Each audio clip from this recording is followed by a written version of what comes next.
Hi friends, today we are going to discuss on internet and web programming. We'll see some introductory part of about internet and web essentials today. So you all know that myself V Naveen, assistant professor from Department of Computer Science and Technology, MITS Madanpalli. Okay, let us have some introductory part on internet and web essentials. So as you all know that we have a course on 20 CST 113 internet and web programming. The course outcomes which is going to deal with the successful completion of the student can able to understand the fundamentals of internet web protocols, and we can develop a design thinking capability, and we can have a design component or product applying for all the relevant standards and the realistic constraints, and we can infer a good working knowledge on HTML as well as in CSS, and we can apply our security fundamentals in internet and web programming. Okay, let us discuss today completely about the introductory knowledge on internet and web essentials. Let us go to the content. So today we are going to discuss on client server paradigm. What is web browsers? What is web servers? What is URLs? What is MIME and what is HTTP? And what are the warriors of the net? So these are all some introductory part which is comes under the internet and web essentials. So let us discuss what is client server program. So before entering into the part of this course, we need to definitely know what is client and what is server. So we are all very familiar that who is client and who's what is server. So client, one who needs some information that is going to be extracted from the server, and server which is going to give a relevant information which is expected by the client. So that is what the client server communication which happens in the web browser and web server communication. So what is client server paradigm? So it is widely used in the form for communication. Server application waits passively for contacts from the client, and server provides a very specific services and enormous informations it will provide to the user. So client application actively initiates contact with the server to gain some information on both directions, from client to server and from server to client. So there are some typical situation many clients will interact with the server. So now we'll discuss with what is web browser. So what is web browser? So web browsers or clients always initiate and always the establish the communication with the server. So browsers are like a client. Through browsers, client will initiate the requisition of their content to the server so that servers will react. So all users to browse resources will be available on the server.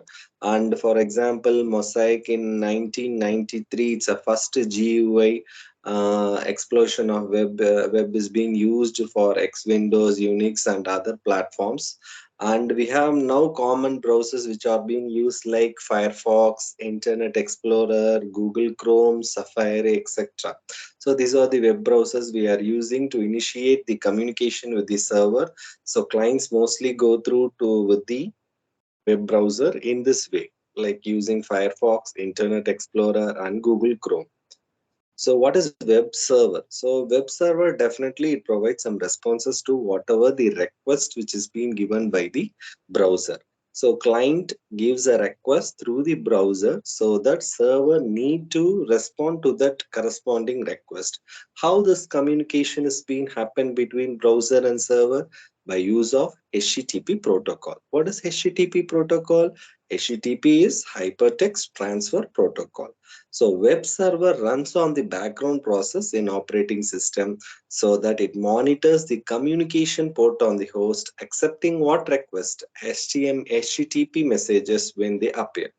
So some of the servers commonly being used are Google Web Servers, Apache's, Internet Information Servers, nothing but IIS. Next, we'll move on to Uniform Resource Locator. So we all know that we can have an interaction with the server through URL on browsers. So without specific URL, we can't go and have an access to the particular server. So the standard way of specifying entities on network is URLs. So we have this URL contains some different parts. So first part is going to be a protocol mentioning part. The protocol can be either HTTP or FTP or mail to or telnet. The second part is varies according to the protocol. Maybe it can be some resource or it can be a mail to. So a second part contains some parts like host name plus domain names plus path name. So host name, domain name, and for example, you can see this example URLs HTTP //www. These are all the first part and second part. First part is a protocol which we are using is HTTP colon and //www is nothing but World Wide Web dot it going to the specific domain. So it focuses on the corresponding domain name or plus host name which we are going to request. So the example URLs will be in this format. So what are the general server characteristics the web servers holds? The web servers have two main directories, nothing but server root and document root. So server root is nothing but server system software, and document root is for the serverable documents, which are all the documents we record that the document root will hold in the server. So this will map to the URL of the full domain. For example, is given. So user document root directory, here the directories of a standard name in the user's home directory. So usually this is called as public underscore HTML. The URL is then mapped to the corresponding user name, example as given below.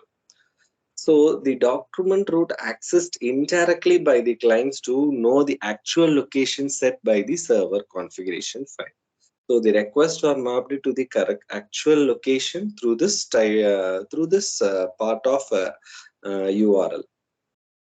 So we have some additional server features also. Server holds the virtual documentary, nothing but it's a part of serverable document collection stored outside the document root. Then what is virtual hosting? It supports to more than one site on a computer.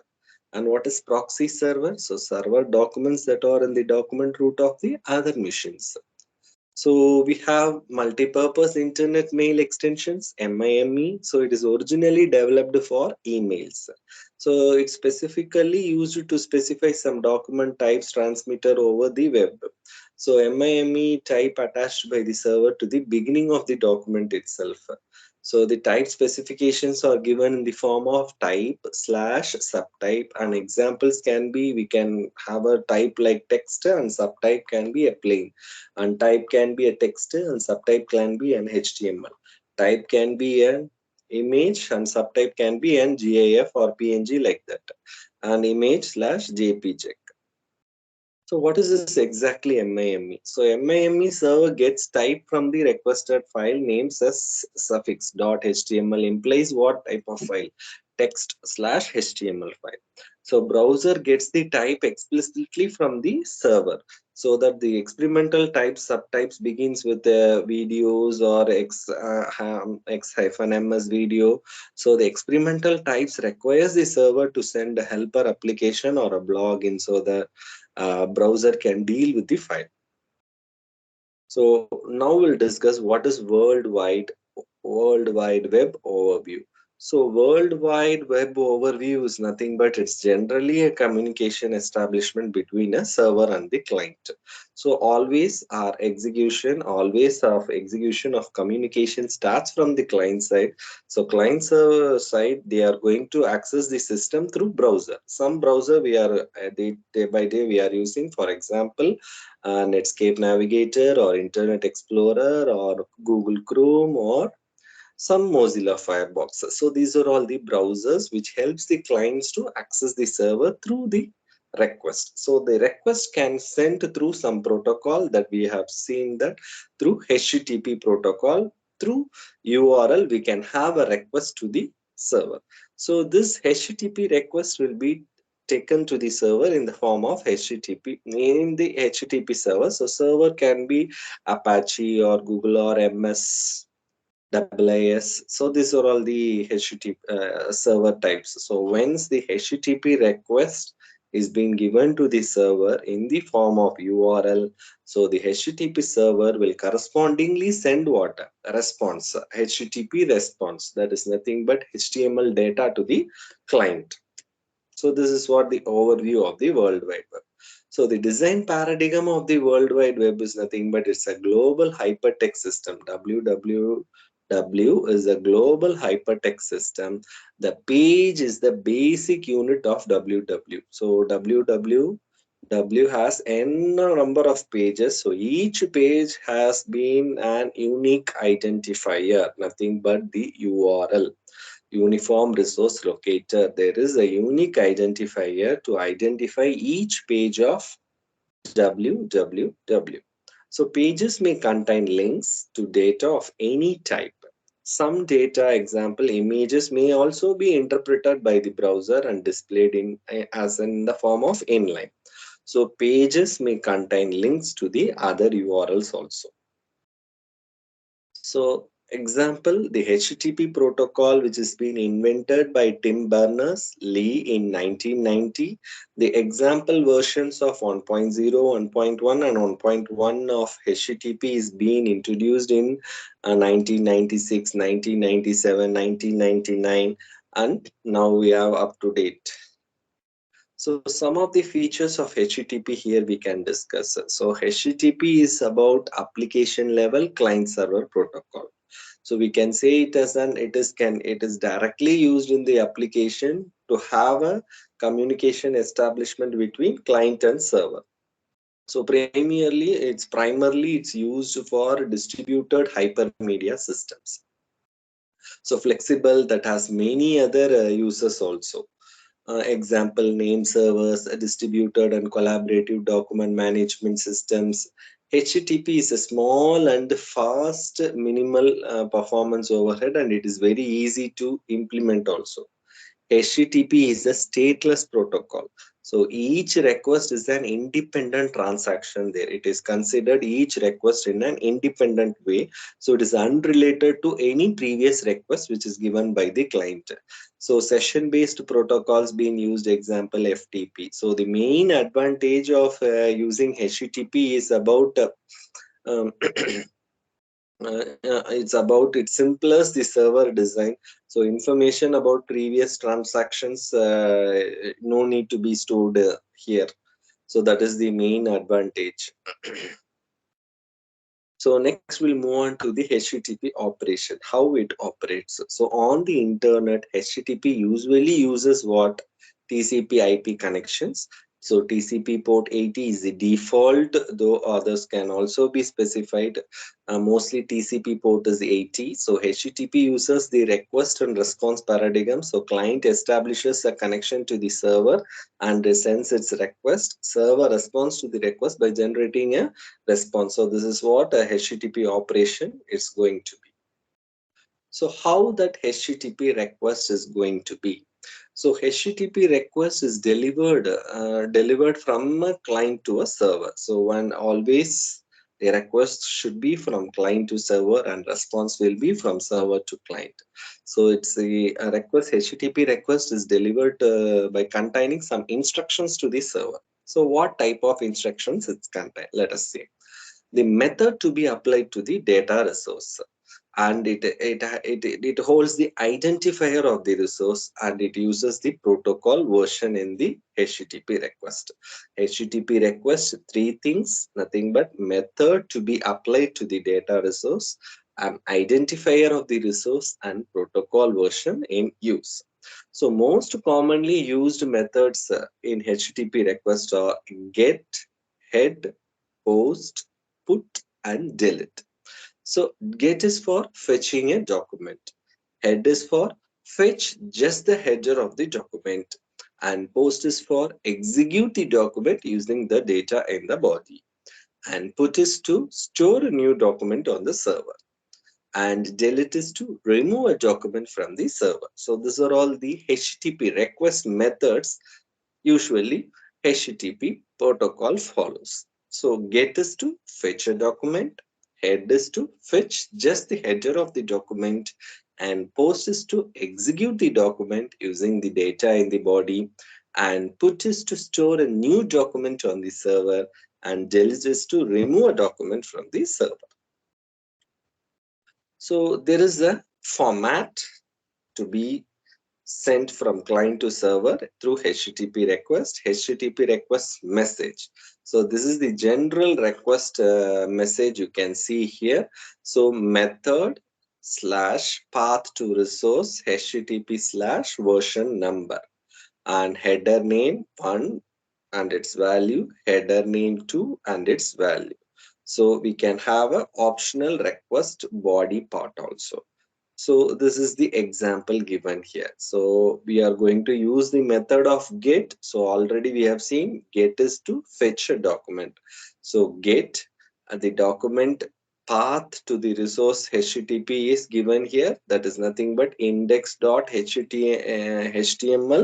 The prototype protocol is HTTP and version number is 1.1. On the host, the value is given, the host in a domain name is given here, and next is accept in the form of text document. So this user is going to use the browser as a Mozilla, so user agent is being displayed here. So this is the general example for a request message to the server. And we have telnet HTTP request also. The browsers does not necessary to communicate with the browser, so it's directly has a link like this, telnet and corresponding HTTP protocol followed with the get method, respond HTML, corresponding version number. This is another type of telnet HTTP request. So how the response will be once the client request to the server for the corresponding information on the corresponding host on the corresponding domain. Once the request has been received from the client side to the browser, what browser actually generates means it will generate a response message to the client. So that message generated by the server after receiving and interpreting the request, it interprets the request, it checks the request, what that corresponding request is, either that is from the either in the form of get or post, or what is the method of HTTP request, it interprets. So again, we have it follows some response message format. So that responses contains like status line with the protocol version, status code, and a reason phrase. So response header contains the information about the server, and entity header contains the meta information, and entity body contains the data. So these are the responses which are going to be sent from server to the client in this format. It is going to have a status line. The status line is usually a protocol version, status code, and a reason phrase. The response header is going to contain information about the server, and entity header is going to contain a meta information, and entity body is going to have a data. So this is how our HTTP response going to hold these informations. We'll see an example response message. You can see that the response message structure here. So the protocol which is used is HTTP, and the version number, status code, and the message. So the response header name 1, corresponding value, response header name 2, corresponding value, entity header name 1, corresponding value, and name 2 and value, and body is the optional entity. So here you can see an example here. HTTP version number 1.1, the status code is given as 200 and the message is OK. So these response header and entity headers being given in the form of server and content type and content length.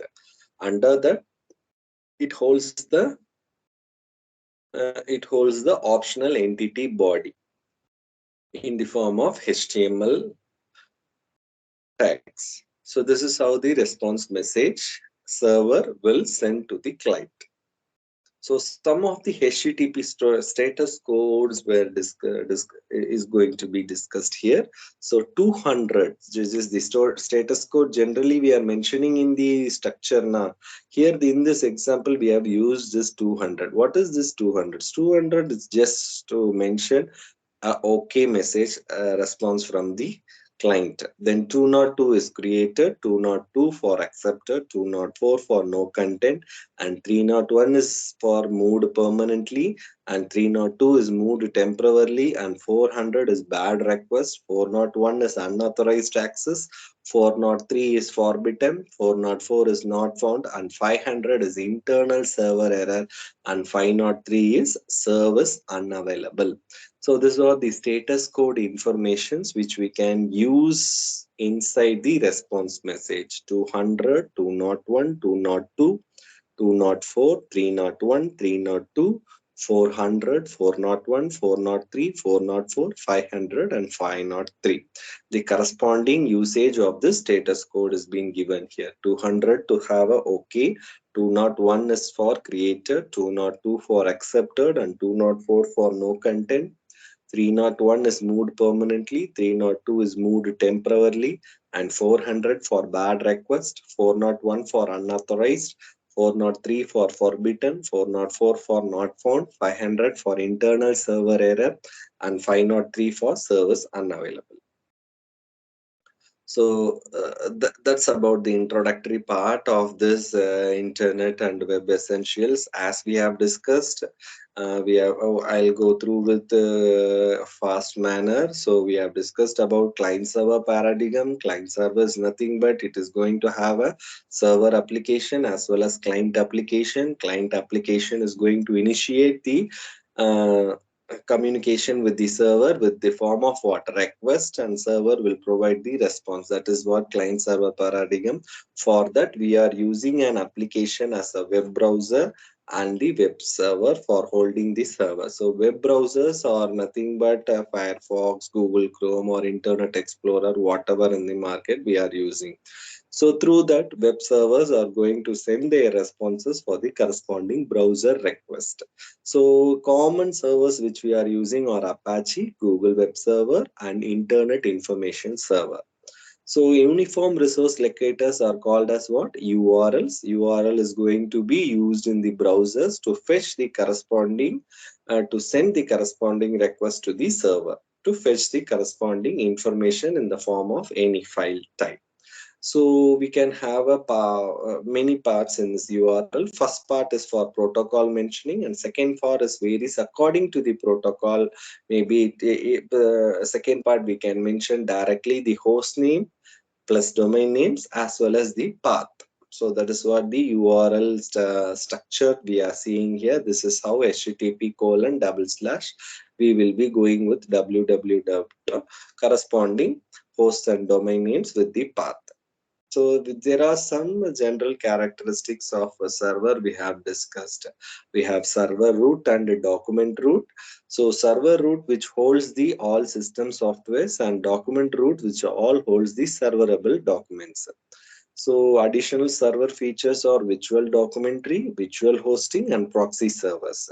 Then we moved on to MIME. MIME is multi-purpose internet mail extension, which is being to specify the document types which are transmitted over the web.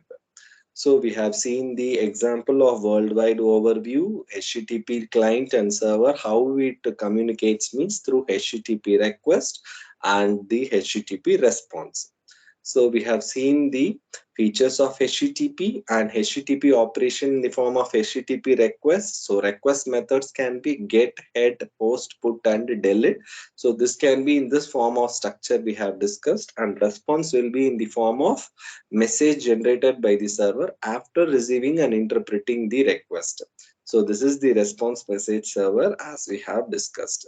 So some of the HTTP status codes also we have discussed. What is the use of that status code? 200 is okay, 201 is created, likewise up to 503. So such things we have discussed. So thanks for all watching this introductory part of Internet and Web Essentials under Internet and Web Program. Thank you all.